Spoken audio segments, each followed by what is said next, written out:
My name is Rico Reed, class of 2026, and I play for Monarchs 17U team. Sports has always been a thing that ran in my family. I have 3 older brothers that play soccer, and I kind of wanted to carry on the legacy and play soccer as well. But height kicked in from like a younger age, so I got into basketball, and my mom put me in the Monarchs program. There I met Coach Errol. He coached me actually at my first tournament in grade 2, and people like Lorenzo were also there, who I play on the team with now. And as time went on, I just grew closer to basketball.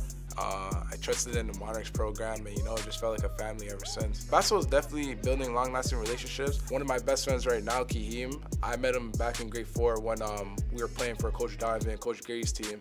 And from then till now, we still talk every day. Our relationship's really healthy, and yeah, that's my brother for life. Family is the most important for me. I look at family as a person who will never switch up on you. Even when your times are hard, they'll always be there for you. I don't see that you need blood to be family. It definitely translates here because no one here in this Monarchs organization is my blood at all, but it still feels like a very big family to me, and I just feel very welcomed all the time. We didn't need a basketball for us to have fun. Get up, Jaden.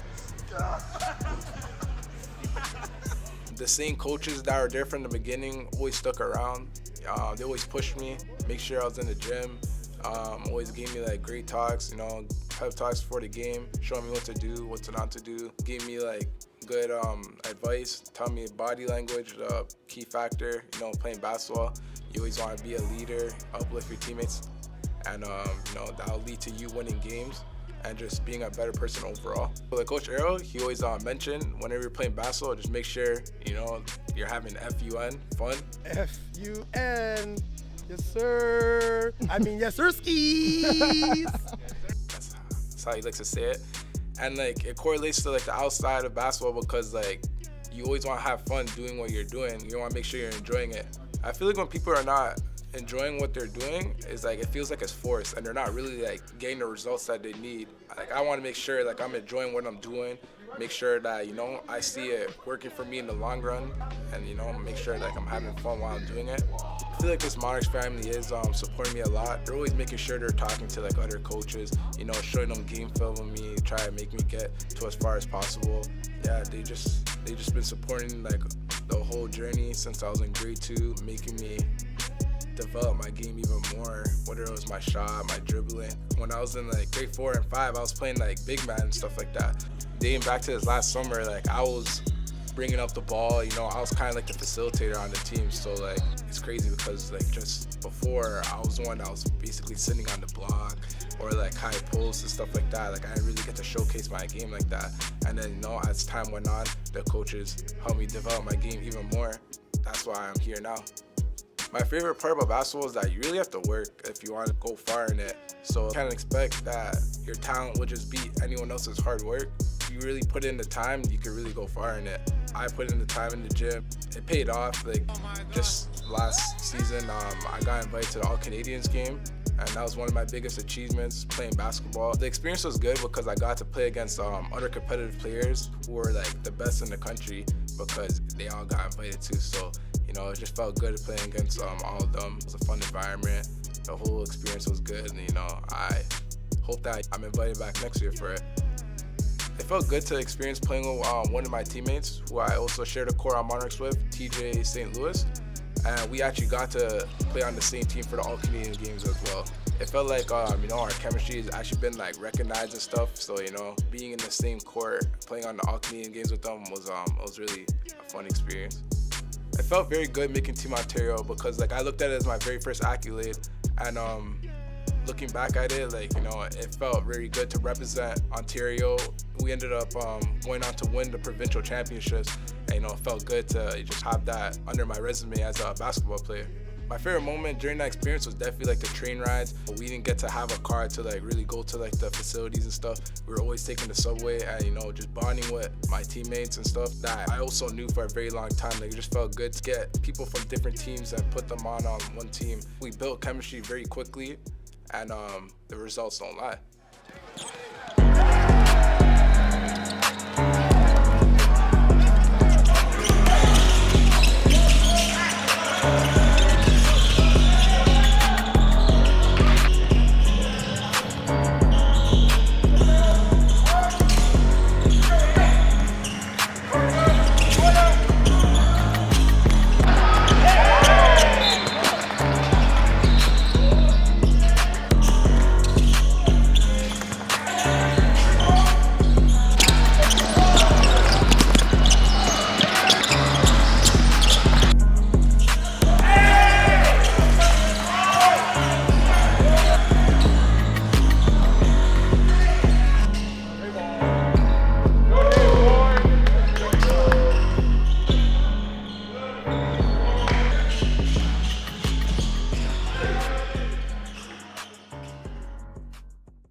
January 3rd, 2022 was when it felt like life was just crashing down on me. On the evening of January 3rd, 2022, police responded to gunfire on 30th Street north of Lakeshore. 2 men in their 20s from Mississauga were shot and killed. A woman suffered non-life-threatening injuries. That's when I lost my brother, unfortunately, to gun violence. And it was crazy because like that same night he went out, we were all just playing PlayStation in the living room. And then after, I don't know what came up, but unfortunately, like he passed away. And it was very hard on me because that's the person who I shared that bedroom with ever since I was a young age. And for him to pass away, it's just something I wasn't ready for. I remember I couldn't eat or sleep for the longest time, and it was just a whole lot of tears, and it was just like a very sad environment in my household. A lot of people were coming over, giving us their condolences, and it was just something I never want to experience again. I dreamed of, me and my brothers, living a long life and, experiencing a lot of things together. And for that to happen, it was just it was kind of like a wake-up call for me. Going forward, I made sure, every time I stepped onto a court, I had a reason to play the game of basketball. And my brothers were there to support me. My older brother, Judy's friends were there to support me. It just felt like the ones who I needed most were there, and they helped me get past this unfortunate situation. Me and my older brother Cheer were very close. He always took me to my basketball games. If you look back at the videos, you can hear him in the background yelling at me from when I'm on the court.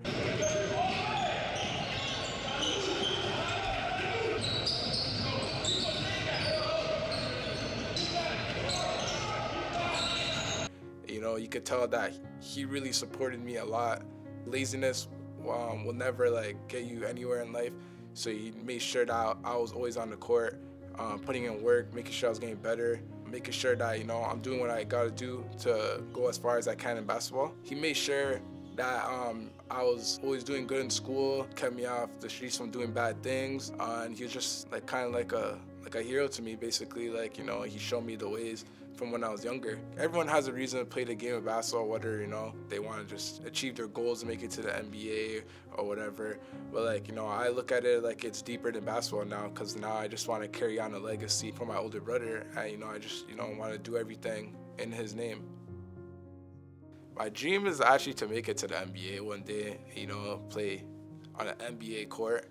My goal is definitely to give back to those who helped me on my journey, and that's why I love the game of basketball so much, because I feel like it just keeps me in the right space. I feel safe playing on the court. It just keeps you away from the stuff that goes on in the outside world. You could be in the wrong place at the wrong time, and it's just you never know what could happen. And I just feel like me playing basketball really takes away from that, and it helps me stay off of that type of lane.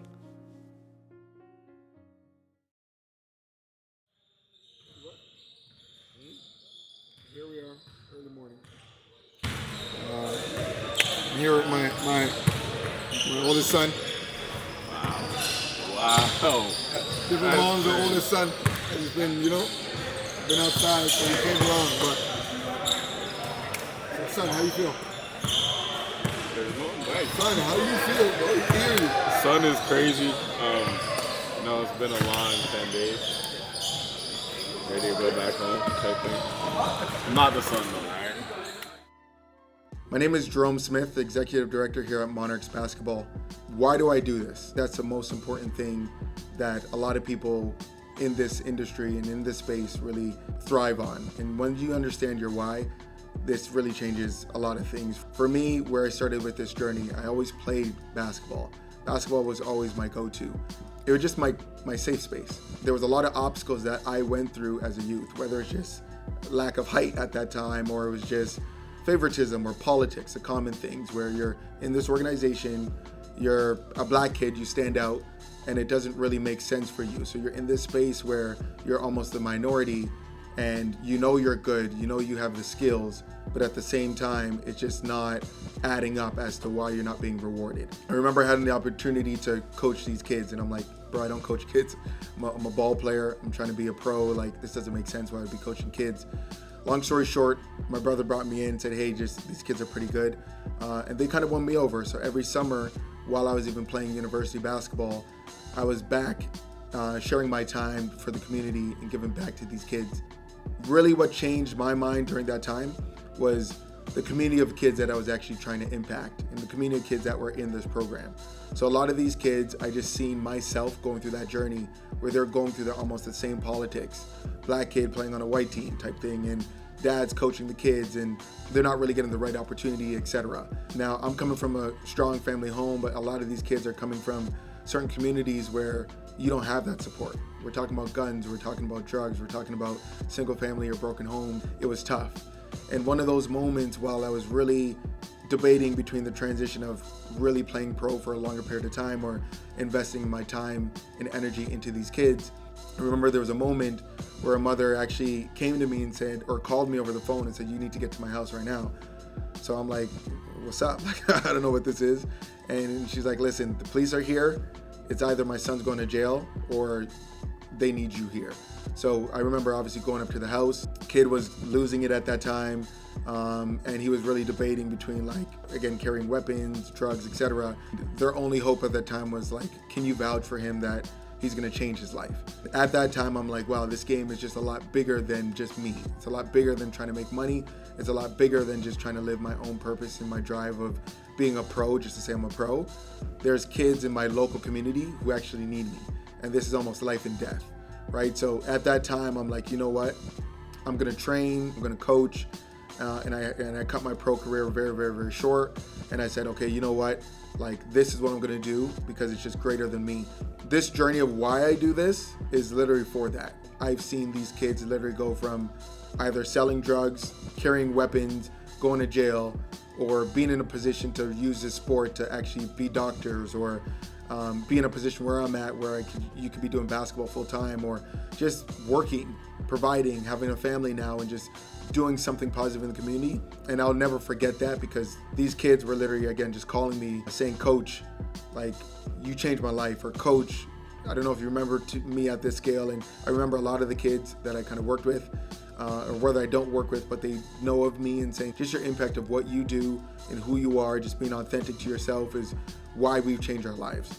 Again, why I'm here is to make sure that majority have an access to being a positive role model in the community, but at the same time, if they can fulfill their dream as being a basketball player, something that I really wanted to do at that next level of a pro, that's the ultimate goal as well.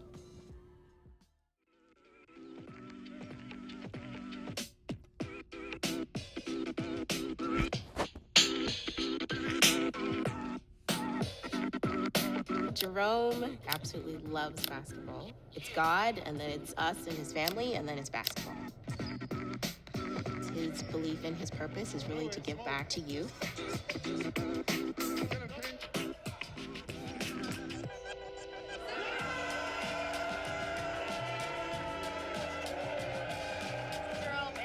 Everything that you do in the community for the young athletes and the youth, the Toronto Raptors and Tangerine have awarded you as our community champ. And with that, they'd like to financially assist a charity or community initiative of your choosing, as well as gift you with a coaching experience with the Toronto Raptors. Wow, amazing. And it's because of fans like you that do this incredible work in the communities that really keep the Raptor spirit alive and give them that home court advantage. Thank you, appreciate it. So do we have practice today? Like, what is... What's up, boys? How you guys doing, man? Jamal McGlure. I'd like to congratulate Jerome Smith, community champ. Keep it going, brother. Continue to do your good work, and great things will come to you. Celebrate his day today, man. I was truly surprised. More importantly, like, truly grateful. It's been a great experience to see family, friends here for an event like this. Your love and passion for basketball, for youth, for the Raptors are some of the reasons why I nominated you. You have just been a champion for those in the community. Basketball, it's everything. I really want the youth involved with basketball some way, somehow, giving them that opportunity to get to the next level. Thank you to Tangerine and the Raptors. That speaks a lot. I'm kind of lost for words. It's just amazing.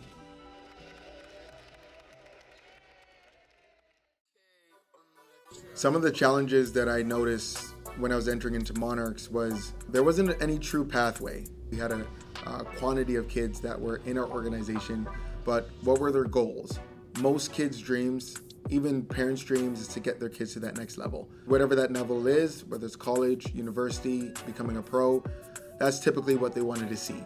Now, scaling it back, some of the challenges even down to our development program was, how are we supporting our coaches? We're in the gyms for a long time. Some of the minor things were just feeding our coaches, changing the philosophy from being a volunteer program and organization into an organization where our coaches are paid. This is something where we're creating an opportunity for students who are coming back in the summer trying to work. They're giving them an opportunity through the Monarchs organization. Players, ex-players that were there, they're now given an opportunity to come back into our organization and work. There's a lot more talent that's out there that these individuals can actually thrive and continue to help our business, but actually thrive and help themselves. So we're just short focused in terms of basketball. We're only looking like an organization that only cared about basketball. How are we thinking holistically? How are we being bigger than just basketball? Again, that is our bread and butter. That is our focus. We don't want to remove that, but at the same time, we're bigger than that. We're trying to really be a business. We're trying to be an enterprise. We're trying to be an international program that we're recognized across the world outside of just Mississauga. So the one thing I really wanted to do was just build that out, creating a media team, creating administrative team, creating a pathway again for these players to get all the way through from development stage to becoming a pro, if that's what they want to do. Stepping into this leadership role as an executive director is never about me. A lot of people think this is my vision. It's not my vision, it's our vision. I'm only here because of our team, right? So the people that's going to be around us, the people that's making this organization run, is why Monarchs is where we are and why Monarchs are going to be in a position to be where we need to be. The Monarchs model is to create a vision and pathway for you. Wherever you're coming, we're accepting you, we're making way and creating a pathway for you. It's way bigger than just basketball and just being on the court and learning their skills. It's about life skills and opportunities that they can take on court and off court. Clean. Don't tell me different. Our vision of Monarchs is to... Oh my gosh, you guys got me now.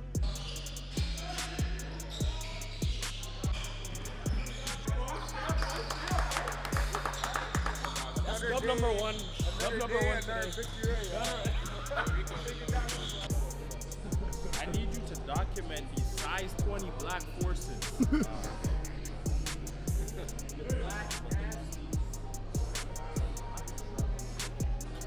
That's nasty work. Nasty work. And how to create these... Stop, man. Jay, chill, bro. Check. My name is Rico Reed. Hold on. I forgot what I had to say. I play for Monarchs 17U team. And I play for Monarchs U7. Yo, 17U, my fault. Alright, I started playing basketball. Oh my gosh, bro. In grade 2. And yo, I actually can't do this, bro.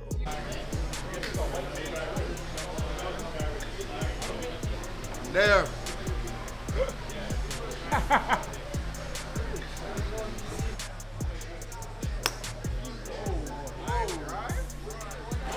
Good? Good? We need more? We need more? I need a whole mixtape on my screen.